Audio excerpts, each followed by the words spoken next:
মিয়ানমারের জান্তা বাহিনীর সঙ্গে বিদ্রোহী গোষ্ঠী আরাকান আর্মির লড়াইয়ে উত্তপ্ত রাখাইন রাজ্য।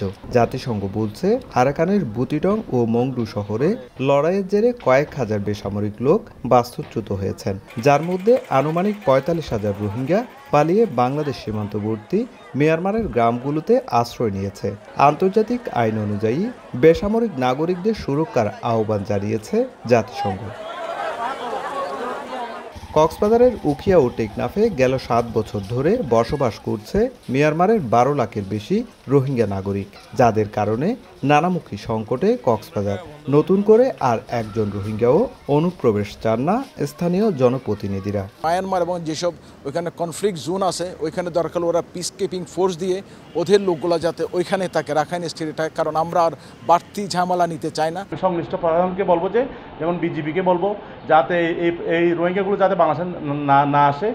নগদে ৫০০ টাকা বা তার বেশি পেমেন্টে পেতে পারেন ঢাকায় জমিসহ ২০ কোটি টাকার পুরস্কার। কক্সবাজারের উখিয়া ও টেকনাফে ৫ লাখ স্থানীয় বাসিন্দার বিপরীতে রোহিঙ্গার সংখ্যা ১২ লাখের বেশি, যার কারণে তৈরি হচ্ছে নানামুখী সংকট। নিরাপত্তা বিশ্লেষকরা মনে করছেন, যে কোনো মূল্যে রোহিঙ্গা অনুপ্রবেশ ঠেকাতে হবে। আমাদেরকে বর্ডারে সজাগ দৃষ্টি রাখতে হবে।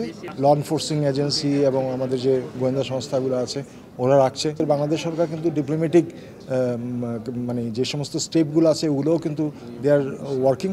আর শরণার্থী ত্রাণ ও প্রত্যাবাসন কমিশনার বলছেন, নতুন করে আরও রোহিঙ্গা জনগোষ্ঠী অনুপ্রবেশ করলে সংকট আরও তীব্র হবে।